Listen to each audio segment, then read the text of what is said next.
31वें अध्याय में आपने जाना कि किस तरह से रतन के पति वकील साहब की मृत्यु हो गई। अब आगे देखिए क्या होता है। भाग 31। उसी दिन शव काशी लाया गया। यहीं उसकी दाह क्रिया हुई। वकील साहब के एक भतीजे मालवे में रहते थे। उन्हें तार देकर बुला लिया गया। दाह क्रिया उन्होंने की।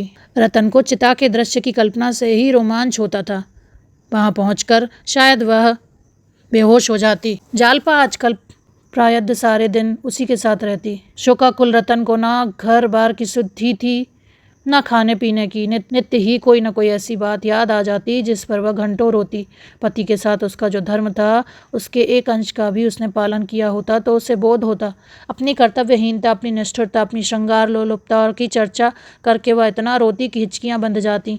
वकील साहब के सद्गुणों की चर्चा करके ही वह अपनी आत्मा को शांति देती थी। जब तक जीवन के द्वार पर एक रक्षक बैठा हुआ था, उसे कुत्तों या बिल्ली या चोर चकार की चिंता न थी। लेकिन अब द्वार पर कोई रक्षक न था, इसलिए वह सजग रहती थी। पति का गुणगान किया करती। जीवन का निर्वाह कैसे होगा, नौकरों चाकरों में किन किन को जवाब देना होगा, घर का कौन कौन सा खर्च कम करना होगा, इन प्रश्नों के विषय में दोनों में कोई बात न होती। मानो यह चिंता मतात्मा के प्रति अभिव्यक्ति है होगी। भोजन करना, साफ वस्त्र पहनना, मन को कुछ पढ़कर पहलाना भी उसे अनुचित जान पड़ता था। श्राद्ध के दिन उसने अपने सारे वस्त्र आभूषण महापात्र को दान कर दिए। इन्हें लेकर वह क्या करेगी? इनका व्यवहार करके क्या वह अपने जीवन को कलंकित करेगी? इसके विरुद्ध पति की छोटी से छोटी वस्तु को भी स्मृति चिन्ह समझकर वह देखती भालती रहती थी। उसका स्वभाव इतना कोमल हो गया था कि कितनी ही बड़ी हानि हो जाए उसे क्रोध न आता था। टीमल के हाथ से चाय का 6 सेट छूटकर गिर पड़ा, पर रतन के माथे पर बल तक न आया। पहले एक दवात टूट जाने पर इसी टीमल को उसने बुरी डांट बताई थी, निकाले देती थी, पर आज उससे कई गुने नुकसान पर उसने जबान तक न खोली।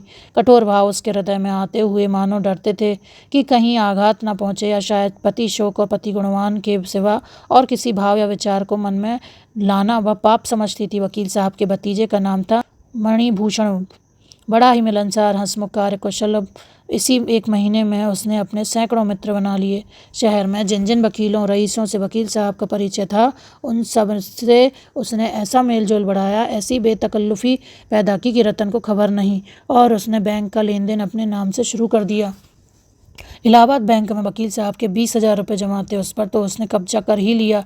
मकानों के किराए भी वसूल करने लगा। गांव की तहसील भी खुद ही शुरू कर दी। मानो रतन से कोई मतलब नहीं है। एक दिन टीमल ने आकर रतन से कहा, बहू जी, जाने वाला तो चला गया, अब घर द्वार की भी कुछ खबर लीजिए। मैंने सुना भैया जी ने बैंक का सब रुपया अपने नाम करा लिया। रतन ने उसकी ओर ऐसे कठोर कुपित नज़रों से देखा कि उसे फिर कुछ कहने की हिम्मत न पड़ी। उस दिन शाम को मणिभूषण ने टीमल को निकाल दिया। चोरी का इल्ज़ाम लगाकर निकाला, जिससे रतन कुछ कह भी न सके। अब केवल महाराज रह गए। उन्हें मणिभूषण ने भंग पिला पिलाकर ऐसा मिलाया कि वह उन्हीं का दम भरने लगे। मेहरी से कहते, बाबूजी का बड़ा रईसाना मिजाज है, कोई सौदा लाओ, कभी नहीं पूछते कितने का लाए। बड़ों के घर में बड़े ही होते हैं। बहू जी बाल की खाल निकाला करती थी। यह बेचारे कुछ नहीं बोलते। मेहरी का मुंह पहले ही सी दिया गया था। उसके अधेड़ यौवन ने नए मालिक की रसिकता को चंचल कर दिया था। वह एक न एक बहाने से बाहर की बैठक में ही मंडलाया करती। रतन को जरा भी खबर न थी किस तरह उसके लिए व्यू रचा जा रहा है। एक दिन मणिभूषण ने रतन से कहा, काकी जी, अब तो मुझे यहाँ रहना व्यर्थ मालूम होता है। मैं सोचता हूँ अब आपको लेकर घर चला जाऊँ। वहाँ आपकी बहू आपकी सेवा करेगी, बाल बच्चों में आपका जी बहल जाएगा और खर्च भी कम हो जाएगा। आप कहें तो यह बंगला बेच दिया जाए, अच्छे दाम मिल जाएंगे। रतन इस तरह चौंकी मानो उसकी मूर्छा भंग हो गई हो, मानो किसी ने उसे झंझोड़ कर जगा दिया हो। सकपकाई हुई आंखों से उसकी ओर देखकर बोली, क्या मुझसे कुछ कह रहे हो? मणिभूषण, जी हाँ, कह रहा था कि अब हम लोगों का यहाँ रहना व्यर्थ है। आपको लेकर चला जाऊं तो कैसा हो? रतन ने उदासीनता से कहा, हाँ, अच्छा तो होगा। मणिभूषण, काका जी ने कोई वसीयतनामा लिखा हो तो लाइए देखूं, और इच्छाओं के आगे सिर झुकाना हमारा धर्म है। रतन ने उसी भांति आकाश पर बैठे हुए जैसे संसार की बातों से अब उसे कोई सरोकार ही न रहा हो जवाब दिया, वसीयत तो नहीं लिखी, और क्या जरूरत थी? मणिभूषण ने फिर पूछा, शायद कहीं लिख कर रख गए हों। रतन, मुझे तो कुछ मालूम नहीं, कभी जिक्र नहीं किया। मणिभूषण ने मन में प्रसन्न होकर कहा, मेरी इच्छा है कि उनकी कोई यादगार बनवा दी जाए। रतन ने उत्सुकता से कहा, हाँ हाँ, मैं भी चाहती हूँ। मणिभूषण, गांव की आमदनी कोई 3,000 साल की है, यह आपको मालूम है? इतना ही उनका वार्षिक दान होता था। मैंने उनके हिसाब की किताब देखी है, 200-250 से किसी महीने में कम नहीं है। मेरी सलाह है कि वह सब ज्यों का त्यों बना रहे। रतन ने प्रसन्न होकर कहा, हाँ और क्या मणिभूषण, तो गांव की आमदनी तो धर्मार्थ पर अर्पण कर दी जाए। मकानों का किराया कोई 200 रुपये महीना है, इससे उनके नाम पर एक छोटी सी संस्कृत पाठशाला खोल दी जाए। रतन, बहुत अच्छा होगा मणिभूषण, और यह बंगला बेच दिया जाए, इस रुपए को बैंक में रख दिया जाए। रतन, बहुत अच्छा होगा, मुझे रुपए पैसे की अब क्या जरूरत है। मणिभूषण, आपकी सेवा के लिए तो हम सब हाजिर हैं। मोटर भी अलग कर दी जाए, अभी से यह फिक्र की जाएगी, तब जाकर कहीं 2-3 महीने में फुर्सत मिलेगी। रतन ने लापरवाही से कहा, अभी जल्दी क्या है, कुछ रुपए बैंक में तो हैं। मणिभूषण, बैंक में कुछ रुपए थे, मगर महीने भर से खर्च भी तो हो रहे हैं, 1500 पड़े होंगे। यहाँ तो रुपए वैसे हवा में उड़ जाते हैं, मुझसे तो इस शहर में 1 महीना भी न रहा जाए। मोटर को तो जल्दी निकाल देना चाहिए। रतन ने इसके जवाब में भी यही कह दिया, अच्छा तो होगा। वह उस मानसिक दुर्बलता की दशा में थी जब मनुष्य को छोटे छोटे काम भी असूझ मालूम होने लगते हैं। मणिभूषण की कार्यकुशलता ने एक प्रकार से उसे पराभूत कर दिया था। इस समय जो उसके साथ थोड़ी सी भी सहानुभूति दिखा देता, उसी को वह अपना शुभचिंतक समझने लगती। शोक और मन संताप ने उसके मन को इतना कोमल और नर्म बना दिया था कि उस पर किसी की भी छाप पड़ सकती थी। उसकी सारी मलिनता और निर्भीकता मानो भस्म हो गई थी। वह सभी को अपना समझती थी, उसे किसी पर संदेह न था, किसी से शंका न थी। कदाचित उसके सामने कोई चोर भी उसकी संपत्ति का अपहरण करता तो वह शोर न मचाती। भाग 32। षोडशी के बाद से जालपा ने रतन के घर आना जाना कम कर दिया था। केवल एक बार घंटे 2 घंटे के लिए चली जाया करती थी। इधर कई दिनों से मुंशी दयानाथ को ज्वर आने लगा था। उन्हें ज्वर में छोड़कर कैसे जाती। मुंशी जी को जरा भी ज्वर आता तो वह बकझक करने लगते थे, कभी गाते, कभी रोते, कभी यमदूतों को अपने सामने नाचते देखते। उनका जी चाहता कि सारा घर मेरे पास बैठा रहे, संबंधियों को भी बुला लिया जाए, जिसमें वह सबसे अंतिम भेंट कर लें, क्योंकि इस बीमारी से बचने की उन्हें आशा न थी। यमराज स्वयं उनके सामने विमान लिए खड़े थे। जागेश्वरी और सब कुछ कर सकती थी, उनकी बकझक न सुन सकती थी। ज्यों ही वह रोने लगते, वह कमरे से निकल जाती। उसे भूत बाधा का भ्रम होता था। मुंशी जी के कमरे में कई समाचार पत्रों के गाइड थे, यही उन्हें एक व्यसन था। जालपा का जी वहाँ बैठे बैठे घबराने लगता तो इन गाइलों को उलट पलट कर देखने लगते। मुंशी जी के कमरे में कई समाचार पत्रों के गाइल थे, यही उन्हें एक व्यसन था। जालपा का जी वहाँ बैठे बैठे घबराने लगता तो इन गाइलों को उलट पलट कर देखने लगती। एक दिन उसने एक पुराने पत्र में शतरंज का एक नक्शा देखा, जिसे हल कर देने के लिए किसी सज्जन ने पुरस्कार भी रखा था। उसे ख्याल आया कि जिस ताक पर रमानाथ की बिसात और मोहरें रखे हुए हैं, उस पर एक किताब में कई नक्शे भी दिए हुए हैं। वह तुरंत दौड़ी हुई ऊपर गई और वह कॉपी उठा लाई। यह नक्शा उस कॉपी में मौजूद था, नक्शा ही न था, उसका हल भी दिया हुआ था। जालपा के मन में सहसा यह विचार चमक पड़ा, इस नक्शे को किसी पत्र में छपा दूं तो कैसा हो, शायद उनकी निगाह पड़ जाए। यह नक्शा इतना सरल तो नहीं है कि आसानी से हल हो जाए। इस नगर में जब कोई उनका सानी नहीं है, तो ऐसे लोगों की संख्या बहुत नहीं हो सकती जो यह नक्शा हल कर सकें। बा कुछ भी हो, जब उन्होंने यह नक्शा हल किया है तो इसे देखते ही फिर हल कर लेंगे। जो लोग पहली बार देखेंगे, उन्हें 2-1 दिन सोचने में लग जाएंगे। मैं लिख दूंगी कि जो सबसे पहले हल कर ले, उसी को पुरस्कार दिया जाए। जुआ तो है ही, उन्हें रुपए भी ना मिले तो भी इतना संभव है कि हल करने वालों में उनका नाम भी तो कुछ पता लग जाएगा। कुछ भी ना हो तो रुपए ही तो आए जाएंगे। 10 रुपए का पुरस्कार रख दूं, पुरस्कार कम होगा तो कोई बड़ा खिलाड़ी इधर ध्यान न देगा। यह बात भी रमा के हित की ही होगी। इसी उधेड़बुन में वह आज रतन से न मिल सकी। रतन दिन भर तो उसकी राह देखती रही। जब वह शाम को भी ना आई तो उससे ना रहा गया। आज वह पति शोक के बाद पहली बार घर से निकली। कहीं रौनक न थी, कहीं जीवन न था, मानो सारा नगर शोक मना रहा है। उसे तेज मोटर चलाने की धुन थी, पर आज वह तांगे से भी कम जा रही थी। एक वृद्धा को सड़क के किनारे बैठे देखकर उसने मोटर रोक दिया और उसे 4 आने दे दिए। कुछ आगे और बढ़ी तो 2 कांस्टेबल एक कैदी को लिए जा रहे थे। उसने मोटर रोककर एक कांस्टेबल को बुलाया और उसे 1 रुपया देकर कहा, इस कैदी को मिठाई खिला देना। कांस्टेबल ने सलाम करके रुपया ले लिया। दिल में खुश हुआ, आज किसी भाग्यवान का मुंह देखकर उठा था। जालपा ने उसे देखते ही कहा, क्षमा करना बहन, आज मैं ना आ सकी, दादाजी को कई दिन से ज्वर आ रहा है। रतन ने तुरंत मुंशी जी के कमरे की ओर कदम उठाया और पूछा, यही है ना, तुमने मुझसे ना कहा। मुंशी जी का ज्वर इस समय कुछ उतरा हुआ था। रतन को देखते ही बोले, बड़ा दुख हुआ देवी जी, मगर यह तो संसार है, आज एक की बारी है, कल दूसरे की बारी है, यही तो चल चलाव लगा हुआ है। अब मैं भी चला नहीं बच सकता, बड़ी प्यास है, जैसे छाती में कोई भट्टी जल रही हो, फूंका जाता हूँ, कोई अपना नहीं होता।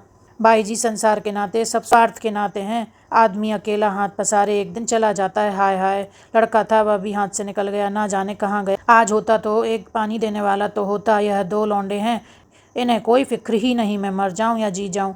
इन्हें 3 वक्त खाने को चाहिए, ठट पानी पीने को, बस और किसी काम के नहीं। यहाँ बैठते दोनों का दम घुटता है। क्या करूं, अब की ना बचूंगा। रतन ने तस्कीन दी, यह मलेरिया है, 2-4 दिन में आप अच्छे हो जाएंगे, घबराने की कोई बात नहीं।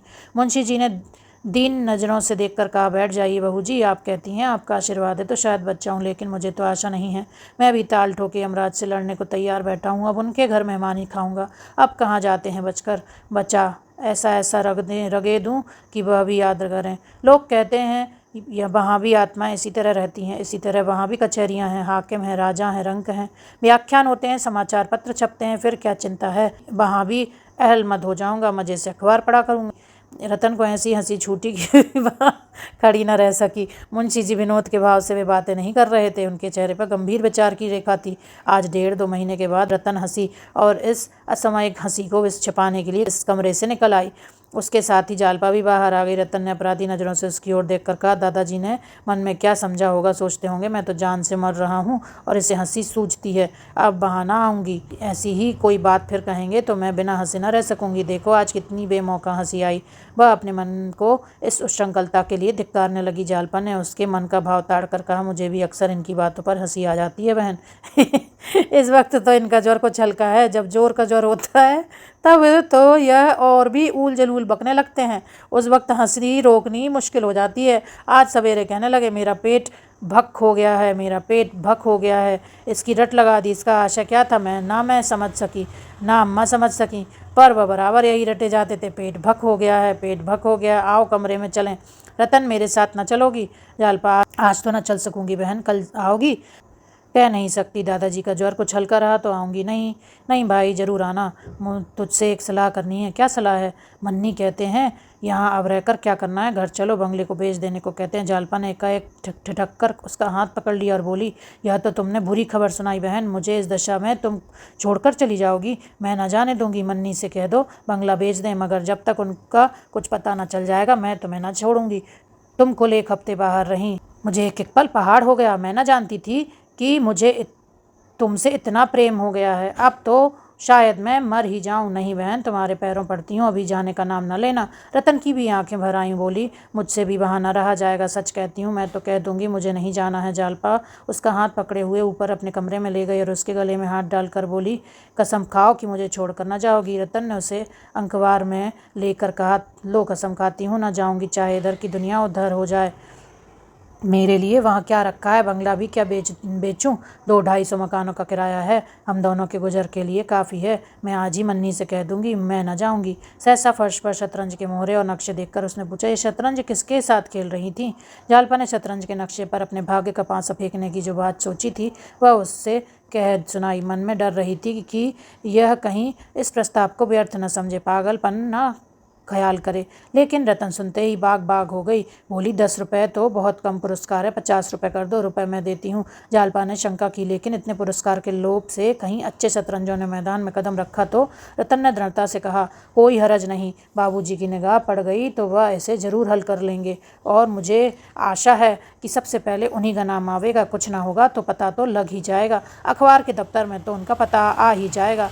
तुमने बहुत अच्छा उपाय सोच निकाला है, मेरा मन कहता है इसका अच्छा फल होगा। मैं अब मन की प्रेरणा की कायल हो गई हूँ। जब मैंने लेकर कलकत्ता चली थी उस वक्त मेरा मन कह रहा था यहाँ जाना अच्छा ना होगा। जालपा, तो तुम्हें आशा है पूरी? मैं कल सवेरे रुपए लेकर आऊँगी। तो मैं आज खत लिख रखूँगी, किसके पास भेजूँ?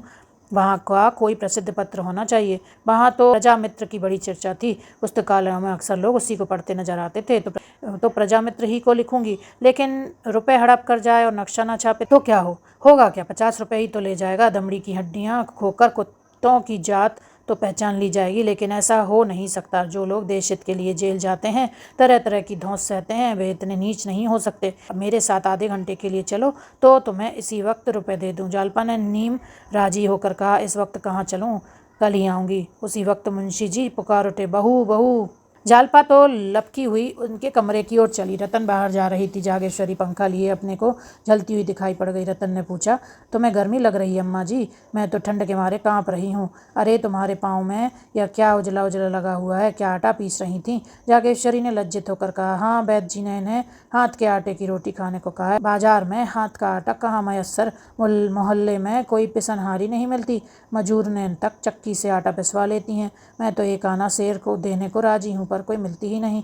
रतन ने अचंभे से कहा, तुमसे चक्की चल जाती है? जागेश्वरी ने झेप से मुस्कुरा कर कहा, कौन बहुत था, पाव भर तो 2 दिन के लिए हो जाता है। खाते नहीं। एक और भी बहू पीसने जा रही थी, लेकिन फिर मुझे उनके पास बैठना पड़ता। मुझे रात भर चक्की पीसना भी है, उनके पास घड़ी भर बैठना गौ नहीं। रतन जाकर जांत के पास 1 मिनट खड़ी रही, फिर मुस्कुराकर माची पर बैठ गई और बोली, तुमसे तो अब जांत न चलता होगा माँ जी, लाओ थोड़ा सा गेहूँ मुझे दो, देखूँ तो। जागेश्वरी ने कानों पर हाथ रखकर कहा, अरे नहीं बहू, तुम क्या पीसोगी, चलो यहाँ से। रतन ने प्रमाण किए दिया, मैंने बहुत दिनों तक पीसा है माँ जी। जब मैं अपने घर थी तो रोज़ पीसती थी मेरी अम्मा। लाओ थोड़ा सा गेहूँ, हाथ दुखने लगेगा, छाले पड़ जाएंगे। कुछ नहीं होगा माँ जी, आप गेहूँ तो लाइए। जागेश्वरी ने उसका हाथ पकड़कर उठाने की कोशिश करके कहा, गेहूँ घर में नहीं है, अब इस वक्त बाजार से कौन लावे। अच्छा चलिए, मैं भंडारे में देखूँ गेहूँ होगा कैसे नहीं। रसोई की बगल वाली कोठरी में सब खाने पीने का सामान रहता था। रतन अंदर चली गई और हांडियों में टटोल टटोल कर देखने लगी। एक हांडी में गेहूँ निकल आए, बड़ी खुश हुई, बोली, देखो अम्मा जी निकले कि नहीं, तुम मुझसे बहाना कर रही हो थी। उसने एक कटोरी में थोड़ा सा गेहूँ निकाल लिया, खुश चक्की पर जाकर पीसने लगी। जागेश्वरी ने जाकर जालपा से कहा, बहू वह जांत पर बैठी गेहूँ पीस रही हैं, उठाती हूँ उठती ही नहीं, कोई देख ले तो क्या कहे। जालपा ने मुंशी जी के कमरे से निकलकर सास की घबराहट का आनंद उठाने के लिए कहा, यह तुमने क्या गजब किया अम्मा जी, सचमुच कोई देख ले तो नाक ही कट जाए, चलिए जरा देखूं। जागेश्वरी ने विवशता से कहा, क्या करूं, मैं तो समझा के हार गई, मानती ही नहीं। जालपा ने जाकर देखा तो रतन गेहूँ पीसने में मग्न थी। विनोद के स्वाभाविक आनंद से उसका चेहरा खिला हुआ था। इतनी ही देर में उसके माथे पर पसीने की बूंदें आ गई थीं। उसके बलिष्ठ हाथों में जांत लट्ठ के समान नाच रहा था। जालपा ने हंसकर कहा, और ही आटा महीन हो, नहीं पैसे न मिलेंगे। रतन को सुनाई न दिया। बहरों की बात यह निश्चित भाव से मुस्कुराई। जालपा ने और जोर से कहा, आटा खूब महीन पीसना, नहीं पैसे न पाएगी। रतन ने भी हंसकर कहा, जितना महीन कहिए उतना महीन पीस दूं बहू जी, पिसाई अच्छी मिलनी चाहिए। जालपा, मोले शेर। रतन, मोले शेर नहीं सही। जालपा, मुंह धो आओ, धोले शेर मिलेंगे। रतन, मैं यह सब पीस कर उठूंगी, तुम यहाँ क्यों खड़ी हो। जालपा, आ जाऊं, मैं भी खिंचा दूं। रतन, जी चाहता है कोई जांत का गीत गाऊं। जालपा, अकेले कैसे गाओगी। जागेश्वरी से, अम्मा आप जरा दादाजी के पास बैठ जाएं, मैं अभी आती हूँ। जालपा भी जांत पर जा बैठी और दोनों जांत का यह गीत गाने लगी, मोही जोगिन बना के कहाँ गए रे जोगिया। दोनों के स्वर मधुर थे। जांत की घुमुर घुमुर उनके स्वर के साथ साज का काम कर रही थी। जब दोनों एक कड़ी गाकर चुप हो जाती तो जांत का स्वर माना कंठ ध्वनि से रंजित होकर और भी मनोहर हो जाता था। दोनों के हृदय इस समय जीवन के स्वाभाविक आनंद से पूर्ण थे। न शोर का भार था, न वियोग का दुख, जैसे 2 चिड़ियाँ प्रभात की अपूर्व शोभा से मग्न होकर चहक रही हों। दोस्तों, 32 भाग हो चुके हैं गबन के। मुझे यह भाग बहुत ही अच्छा लगा, जिसमें जालपा और रतन दोनों दुखी हैं अपने पति के चले जाने से। एक का पति दुनिया छोड़कर चला गया है और एक का पति पता नहीं कहाँ। तो जालपा और रतन की दोस्ती और दुख में एक दूसरे का साथ देने का यह बहुत ही सुंदर भाग है। अभी तक का कौन सा भाग आपको बहुत अच्छा लगा ज़रूर बताइएगा। अभी तक आपने मेरे चैनल को सब्सक्राइब ना किया हो तो सब्सक्राइब ज़रूर करें और लाइक, कमेंट, शेयर ज़रूर करें। धन्यवाद, नमस्कार।